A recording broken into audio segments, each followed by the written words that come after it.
आपने कभी सुना हो यक्षिणी? आप ज़्यादा धार्मिक लोग नहीं हैं, डाकनी होती है, यक्षिणी होती है। ये बहुत निम्न साधनाएं हैं। यक्षिणी मतलब वो बहुत सुंदर होती है, ऐसे स्वर्ग की अप्सरा के जैसी होती है, लेकिन होती राक्षसी है वो। ये लोग 40 दिन की साधना करके वो यक्षिणी को सिद्ध कर लेते हैं। उसके बाद वो यक्षिणी तुम्हें नहीं दिखेगी, जो साधक बैठा है उसके पास वो बराबर रहती है और उसको बताती है कान में कि ये इस व्यक्ति का नाम ये है, ये ऐसा है, ये करके आया है। और वो बाबा लोग तुम्हारे को पूरा बता देंगे, तुम्हें लगेगा ये तो बड़े सिद्ध हो गए आदमी। आपके अध्यात्म में जो एक ऐसी नीचे एक ऐसी व्यवस्था है, वो यक्षिणियाँ क्या होती हैं हम लोगों को एक्चुअल, आप कई जो सौंदर्य लहरी है भगवान की, जगत गुरु शंकराचार्य जो आद्य शंकराचार्य हुए, उन्होंने जो सौंदर्य लहरी, उसमें यक्षिणी साधना का वर्णन है। और कई ग्रंथों में यक्षिणी साधना आती है, महाकाल संहिता है और भी दूसरी चीज़ें हैं, उनमें यक्षिणी वगैरह साधना आप कई ग्रंथों में मिलेगी। वो यक्षिणी साधना हम लोगों को क्यों दी जाती है? वो यक्षिणी साधना इसलिए दी जाती है कि हम लोग जब बहुत बड़ी ऊंची साधनाएं करते हैं तो कुछ हम लोगों को सपोर्ट चाहिए रहता है। हम लोगों को सपोर्ट चाहिए रहता है बड़ी साधना करने के लिए। हम लोगों को एक कोई ऐसा सपोर्ट चाहिए रहता है जो साधारण आदमी नहीं कर सकता। मैं आप लोगों से नहीं बोल सकता कि जाओ ये करो, तुम्हारी शक्ति एकदम छोटी है। कुछ पूजन सामग्री चाहिए या कोई दूसरी कोई सामग्री चाहिए या कुछ दूसरा काम चाहिए, किसी को मुझे 1 मिनट में 1000 किलोमीटर किसी को भेजना है, या जस्ट इमीडिएट मुझे 1000 किलोमीटर कोई दूसरा काम करना है, या कोई ऐसे, तो एक साधन हम लोगों के लिए रहता है यक्षिणी। वो यक्षिणी एक सेवाधारी के जैसी रहती है, उसको बोलो जाओ करके लाओ, तो वो 1 सेकंड में कर देती है। एक्चुअल राक्षसी रहती है। मैंने ऐसा कुछ किया नहीं है, मेरे को कोई यक्षिणी वक्षिणी सिद्ध नहीं, कुछ नहीं। हाँ, लेकिन एक बात है, मैंने सिद्ध नहीं की, लेकिन मेरे साथ एक चीज़ है, मैं अगर किसी को बोल देता हूँ जाओ करो, तो वो कर देते हैं बिना सिद्ध किए, वो मेरी आदेश को मानते। और दूसरी बात, मैं किसी को ऐसे आदेश देता भी नहीं हूँ। मेरा मालिक और मेरी जो दैवीय शक्तियाँ हैं, मेरी साधना की जो व्यवस्थाएं हैं, वो ही भरपूर होती हैं। मुझे इतने नीचे लेवल पे जाने की ज़्यादा कभी ज़रूरत नहीं पड़ती, लेकिन कभी ज़रूरत पड़ी तो मैं उनको बोलता हूँ ज़रा करके दो, तो वो करके देते, कोई ना नहीं करता मुझे। लेकिन ये लोग क्या करते हैं, वो यक्षिणी सिद्ध करके बैठ जाएंगे। आपके यहाँ कुछ हैं ऐसे लोग जिन्होंने, बाबा लोग, मैं नाम नहीं बोलूँगा, उन लोगों ने ऐसी 4-4, 5-5 उनके पास रहती हैं, और वो पूरे बिल्कुल एकदम ऐसे बन के बैठे हैं और वो सिद्ध। और ये चीज़ें क्या होती हैं, जब आप परमात्मा से जुड़ोगे, परमात्मा के से जुड़ने के बाद जो शांति आती है, जो सुकून आता है, जो स्थिरता आती है, और जो बुद्धि की स्थिति होती है, और जो आध्यात्मिक उन्नति होती है, उसका लेवल ही अलग होता है। वो श्रेष्ठतम होता है। लेकिन जब आप इन छोटी छोटी चीजों से जुड़ते हो तो कुछ दिनों की वाहवाही होती है, जय जयकार होती है, उसके बाद में जो उसके परिणाम पलटते हैं तो वो बहुत पीड़ा से भरे होते हैं।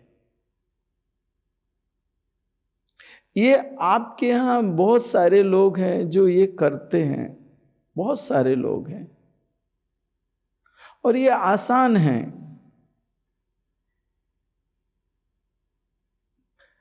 तो इसमें कहीं ना कहीं आपको शायद फर्क करना बहुत मुश्किल हो जाता है। इसमें फर्क करना बहुत मुश्किल हो जाता है।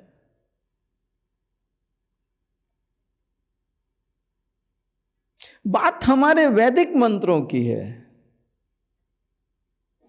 बात हमारे जो भगवान कृष्ण ने गीता में बोला है उसकी है।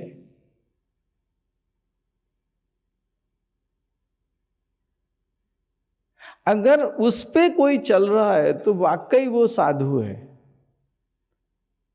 उससे अलग कहीं जा रहा है तो आपको सिद्धियां दिखेंगी, शक्तियां दिखेंगी, लेकिन वो शक्तियां आप उसको आइडेंटिफाई नहीं कर पाते कि ये पॉजिटिव है या नेगेटिव है।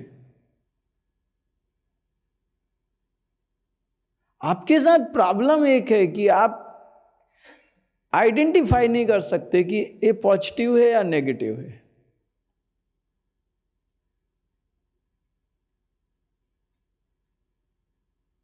और उसके कारण जब आप ऐसे लोगों से जुड़ते हो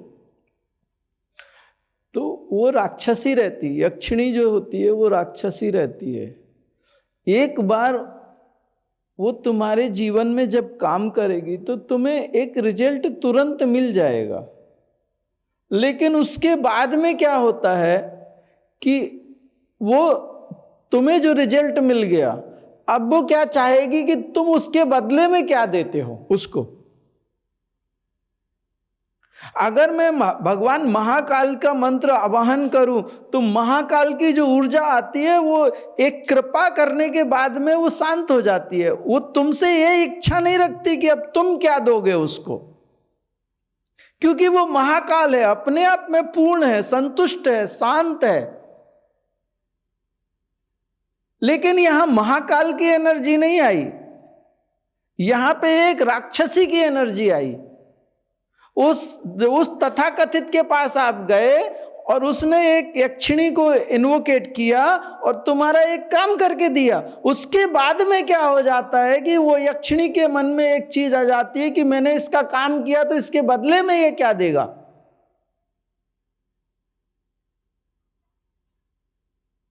और तुमने जो दिया उससे अगर वो संतुष्ट नहीं हुई तो वो तुम्हें बर्बाद कर देगी।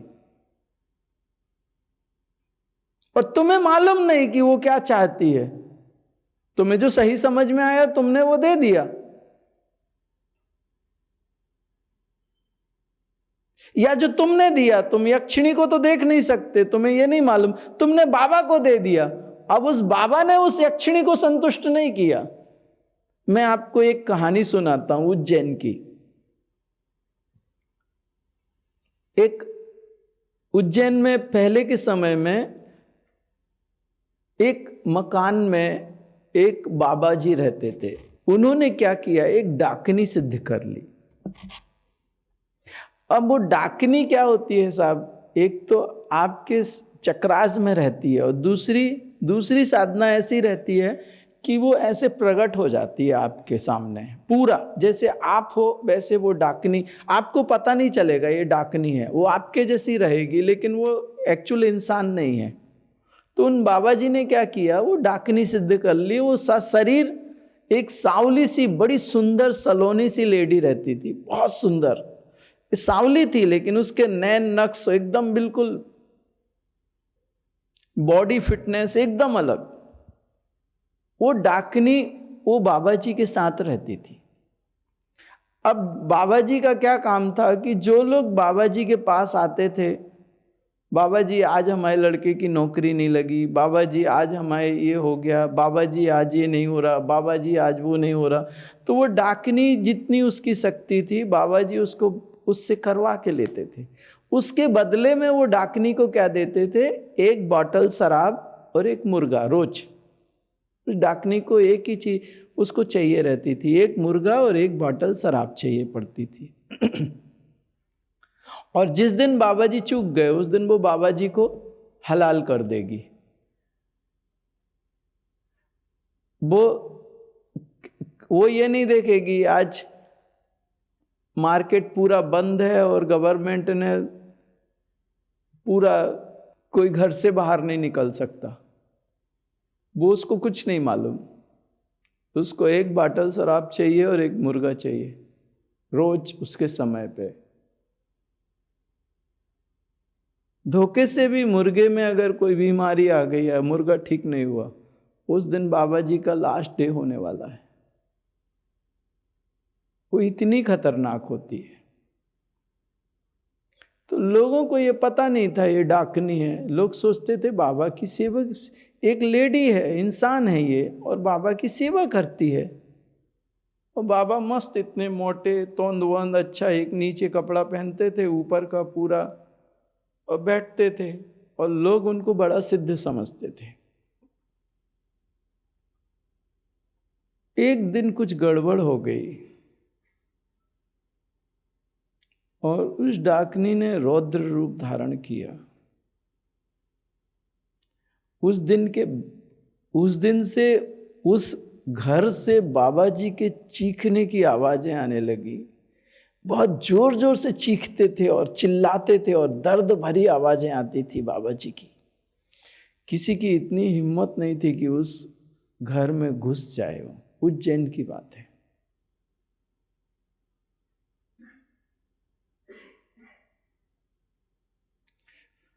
भयंकर चीखने की आवाजें आती थी, चिल्लाने की, और दर्द से भरी कराहें आती थी। और एक दिन आया कि बाबा जी मर गए, उनकी डेड बॉडी मिली लोगों को। उसके बाद में कहते हैं कि अभी भी उज्जैन में वो घर है और उसमें से चीखने चिल्लाने की आवाजें आती हैं बाबा जी की। धर्म के नाम पे बहुत सारी चीजें ऐसी हो रही हैं जो आपको प्रभावित तो कर सकती हैं, लेकिन और थोड़े समय में आपके जीवन को बदल भी सकती हैं, लेकिन उसके बाद में जो परिणाम है वो भयानक हैं।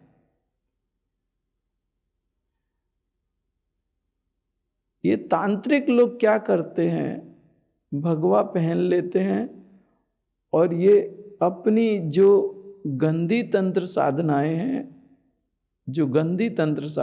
उनको करके आपको प्रभावित करते हैं, और आपको ये पता ही नहीं चल पाता कि आपके जीवन में अच्छा हुआ किस कारण से, बुरा हुआ किस कारण से।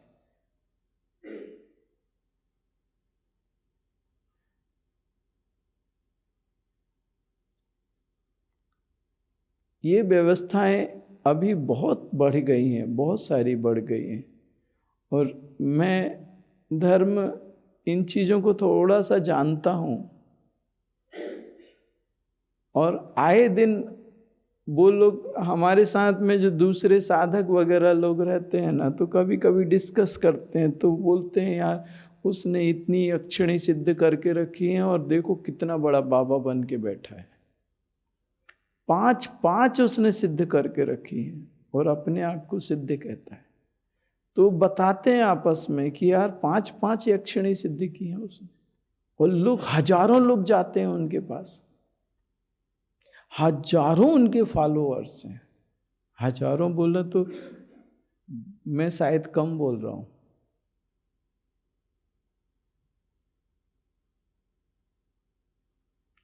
और आप जो जा रहे हो साहब, मैं आपसे पूछना चाहता हूं कि जो फॉलोअर्स हैं, क्या वो गलत चीजों को प्रोत्साहित नहीं कर रहे? एक गलती वो व्यक्ति कर रहा है जो बाबा है, और उसको हजारों लोग जो सपोर्ट कर रहे हैं, वो क्या सही कर रहे हैं?